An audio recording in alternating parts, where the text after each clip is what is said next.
Hello, everybody. Welcome to the Political Vigilante. I am Graham Elwood doing first ever Skype interview with the $25 patron, Nathan Schaefer. Nathan, where are you from? How'd you find the show? Tell us who you are. I'm originally from southern Wisconsin, down by Madison, a little town called Stoughton. Oh, dude, I was born there. Oh, yeah? Yeah. I was born, so it was the only hospital at the time where my dad could watch me be born. Wow. Huh. Yeah. Small world. It is. Currently living in the Northwoods of Wisconsin, about an hour north of Eau Claire. Okay. In a very small town called Spooner. Nice. Currently in school, waiting to graduate college. Nice. What are you studying? Medical office management. Okay. It's a pretty easy way to get into the medical field, help out with that without actually having to save somebody's life. Yeah, there's a lot of that's saving people's lives gets a little. Oh, I couldn't do it. Not for me. Messy. Yeah. So, how did you find Political Vigilante? Well, I followed you for quite a while on Facebook, and we share a lot of views on some things, and I saw that you had posted this, and I was like, yes, I'm so in. Because, I mean, corporate media as it is now is just god-awful. Can't stand a second of it. It's corporate media.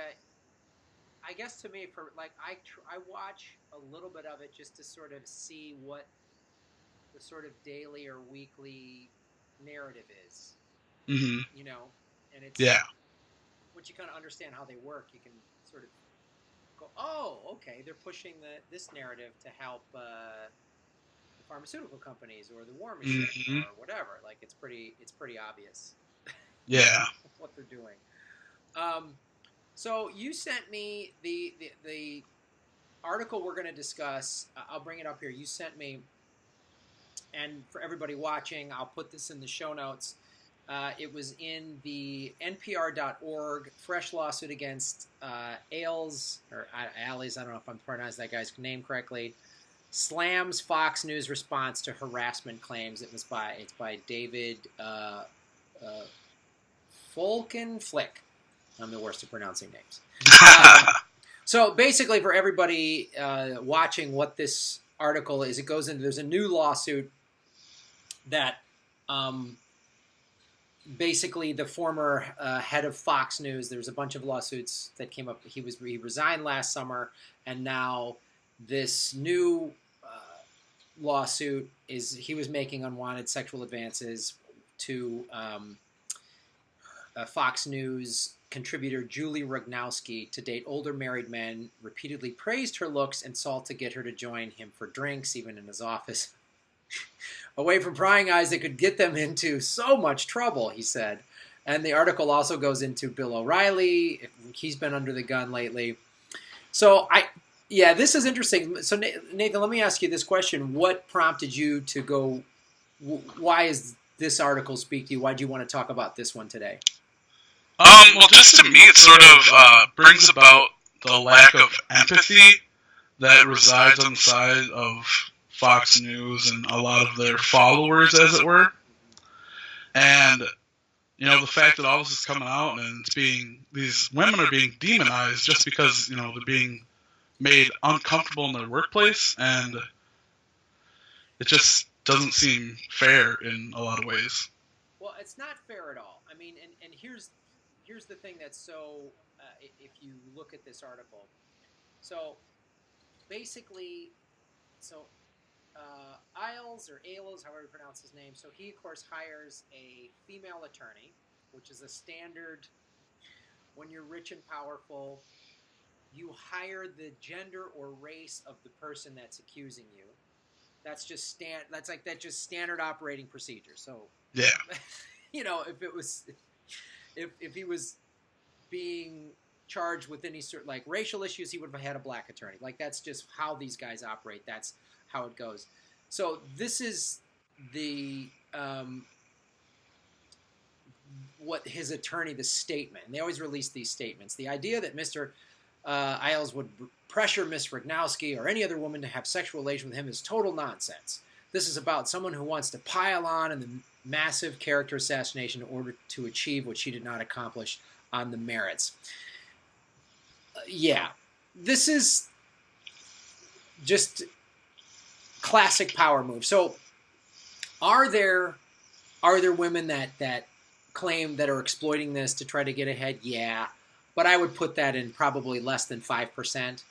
And Totally. It's not a shock to look at Fox News and the narrative that they push. So all the American media, as I've talked about on the show, and it sounds like you're very aware, is about keeping us scared and distracted. Fox's specifics are keeping older white people scared of any brown, anything that's different, right? The liberals, the gays, the Muslims, the Black Lives Matter, they're all coming to get you.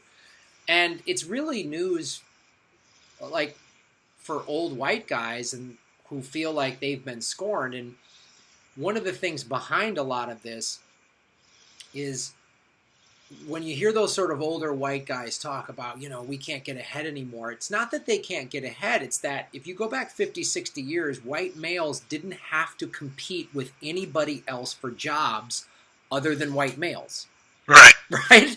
They didn't have to compete with women, anybody, any person of color, gay, anything, nothing. They didn't have to compete with it. It was just other white males competing. So, yeah, it was a great system, and that's why they always like to scream, if you work hard, you get ahead. Well, if you work hard in a system that's stacked for you, right, then it works. And then the other thing, this thing, it's not surprising me at all because they do that, Fox does that family values thing. That's a big part, right? And the family values is just sort of like the white male family values. The white male Christian family values. Yeah, there you go. Women are subservient, and the man, you got to do what the man says. And that's what all of this is. And here's going into the Bill O'Reilly thing, because this article goes into the long list of complaints about Fox. So Bill O'Reilly has made payments totaling roughly $13 million over a dozen years to settle complaints that he harassed female former coworkers. So O'Reilly claims that he's just doing this because he doesn't want his children, everyone's out to get him, right? And which is another victim thing. Now,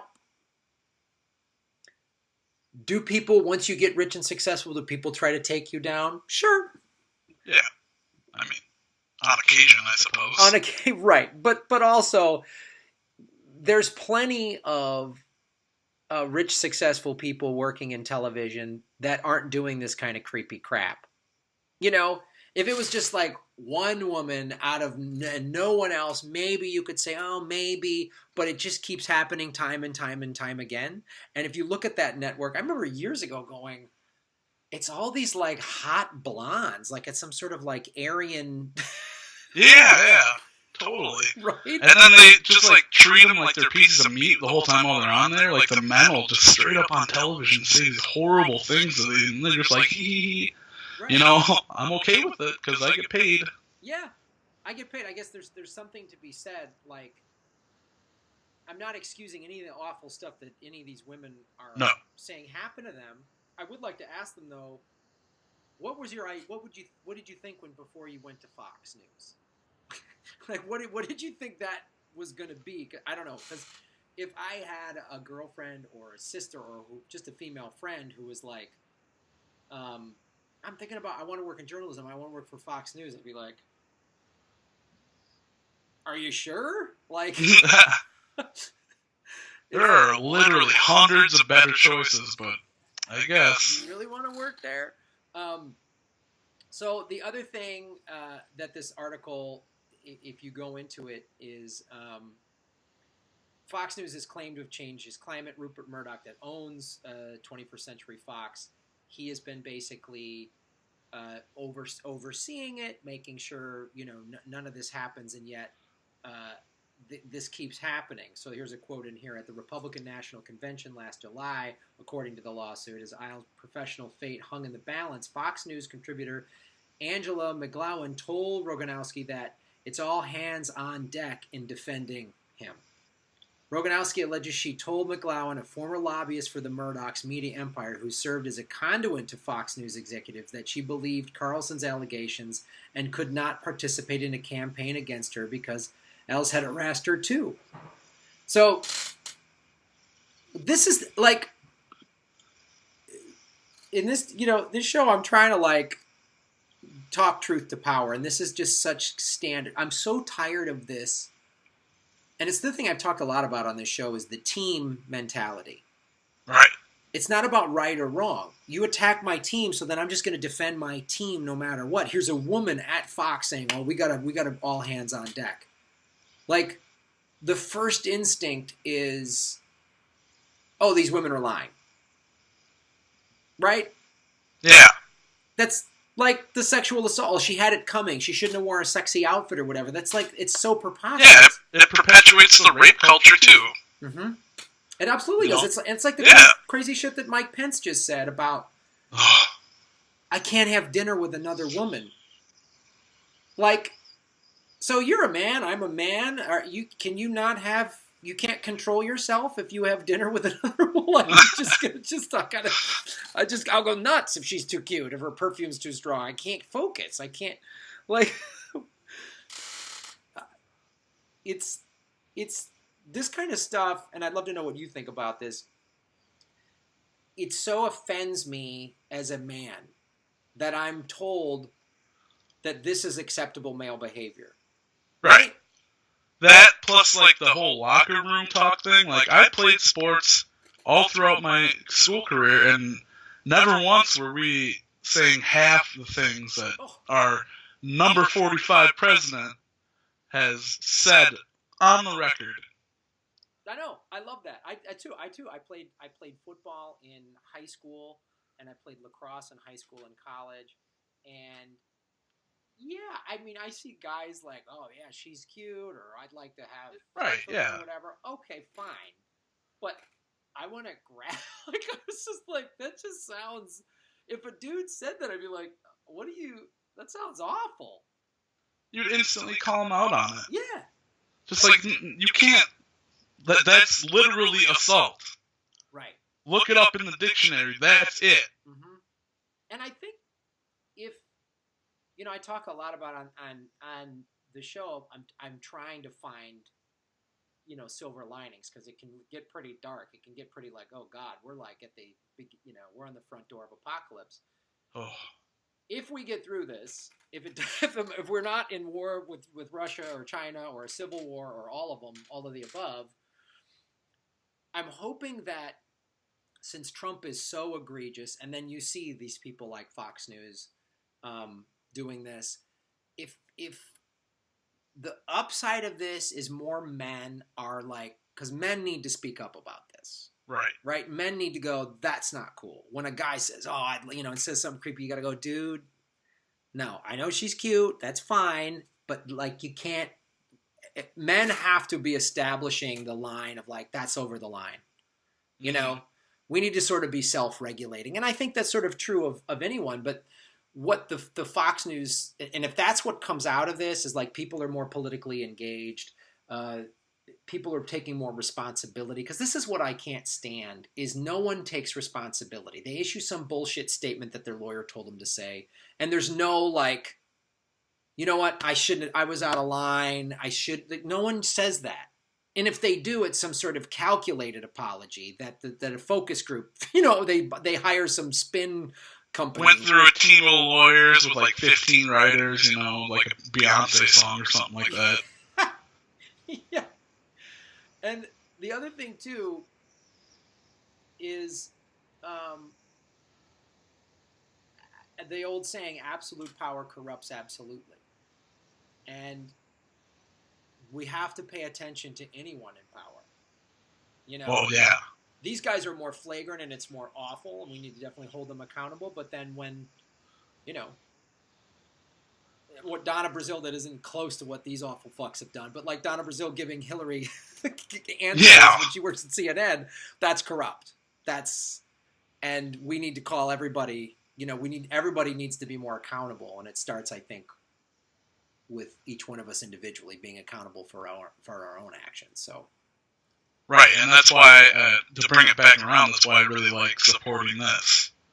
Because it brings, it's not, you say it all the time in your videos, it's not corporate funded, it's just us funding it, and it's not about making, headlines and getting all the hits on the sites and all that. It's just getting the information out there. Well, Nathan, I really appreciate you bringing it back around, and I appreciate you saying that. That's what I'm trying to do with this thing, because as I've said on the show, I'm learning a lot.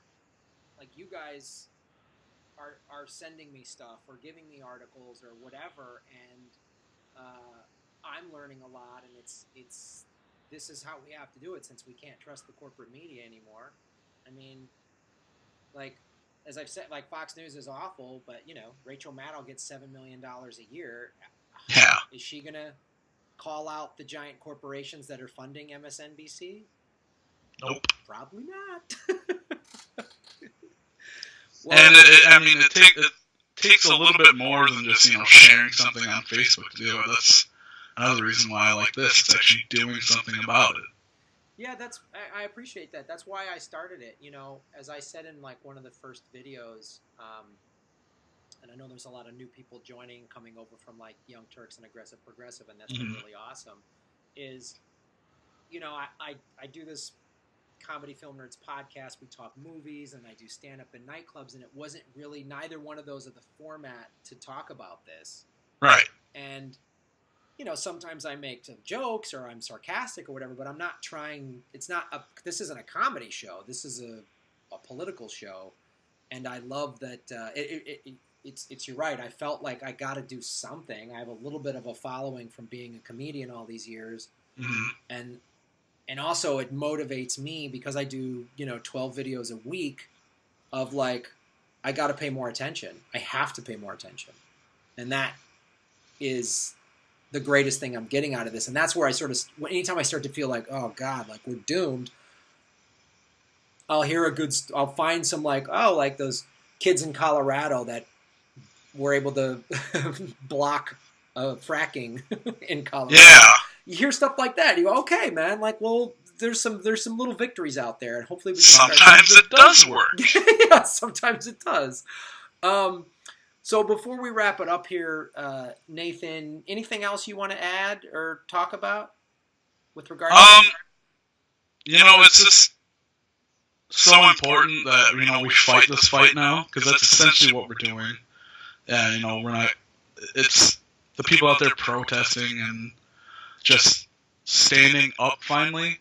It's not sharing on Facebook or social media or whatever. It's actually doing something about it. And that's what's the most important thing right now. With all the horrifically crazy things happening in the American government and all over the world with our future owners, Russia, probably. Or China. Or China.